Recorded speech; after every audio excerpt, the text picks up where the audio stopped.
So you've probably heard about carbon capture, right? This amazing technology that promises to literally pull CO2 straight out of the air, basically letting us hit rewind on climate change. It sounds like the ultimate get-out-of-jail-free card. But what if it's actually a trillion-dollar gamble that just makes things worse? Today, we're going to break down if this thing is our last best hope or a detour straight into a disaster. Okay, let's just get right into it.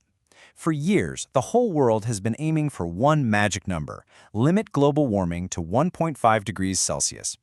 The thing is, despite all the alarms and all the warnings, it looks like we've already blown right past that goal. So what on earth do we do now? And this brings us to a term you're going to hear a lot more about in climate conversations: overshoot. It's like we've missed our exit on the highway, but does that mean the whole journey is over? Now, this idea of overshoot, it isn't about giving up, not at all. It's really a strategy that accepts we're gonna temporarily go past our target, but with a plan to actively pull temperatures back down later. Think of it less like you've crashed the car and more like you missed a turn, and now you've got to find a new way to get back on track. And I love this analogy from climatologist Andy Reisinger. He says we're not totally lost. Other destinations are still possible, 1.6 degrees, 1.7 degrees. But the longer we wait to change course, the faster those other off-ramps are flying by. Every single moment of delay locks us into a hotter future. And here's the really crucial catch.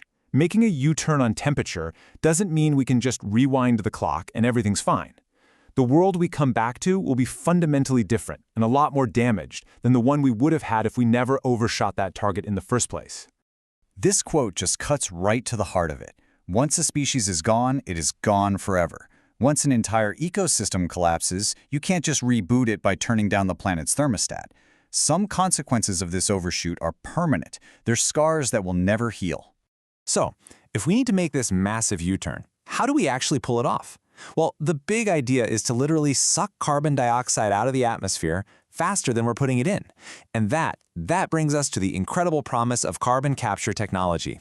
Now, what's really cool about this slide is how it breaks down this super complex idea. It's a process called carbon capture and storage. First, you have to grab the CO2 from a big source, like a factory or a power plant. Step 2, you transport it, usually as a pressurized liquid in a pipeline.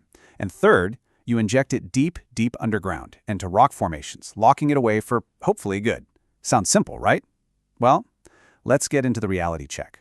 So what could possibly go wrong with capturing a gas, pumping it all over the country, and then burying it miles underground? Let's start with some of the physical risks. The capture facilities themselves can be pretty volatile. We're talking risks of fires or explosions.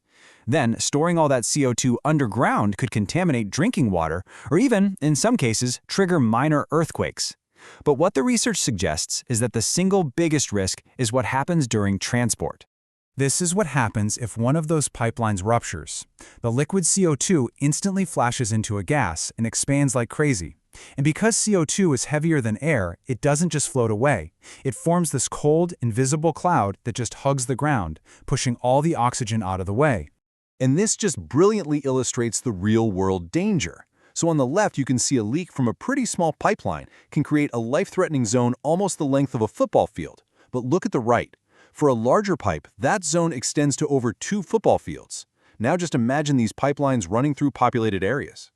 But the risks aren't just physical, not even close. There's also the absolutely staggering cost of building this entirely new global infrastructure from the ground up.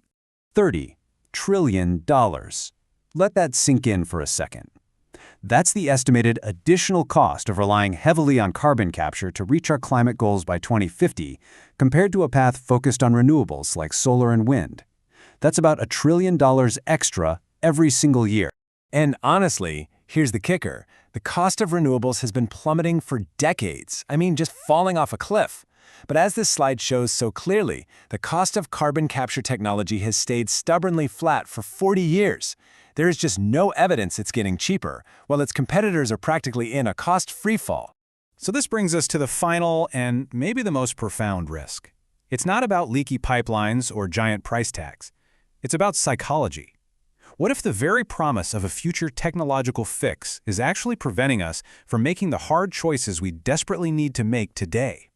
As this quote from Friends of the Earth puts it, the idea that we can just offset or remove our emissions later can act as a smokescreen. It gives polluters this incredibly convenient excuse to just continue business as usual, promising they'll clean up the mess tomorrow. And there's a name for this. Researchers call it mitigation deterrence.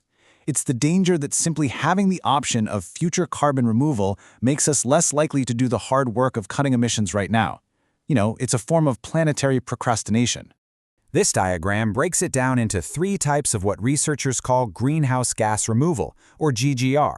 First, you've got substitution and failure. That's when we substitute real emission cuts for a promise of GGR that then fails to work. Second are rebounds, where the process of carbon capture actually creates new emissions.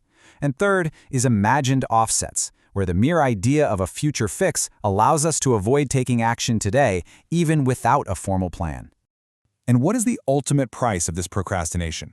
Well, researchers estimate that in a plausible worst-case scenario, mitigation deterrence could lead to an additional 1.4 degrees Celsius of warming. That means the very technology that was promised to fix our overshoot problem could end up doubling it, leading to absolute, irreversible catastrophe. So, we're left with this enormous question. Is carbon removal a critical tool we absolutely must develop for those hard-to-abate sectors and to fix the damage we've already done? Or is it a dangerous fantasy, a trillion-dollar detour that distracts us from the real solutions until it's just far, far too late? The stakes, as you can see, couldn't be higher.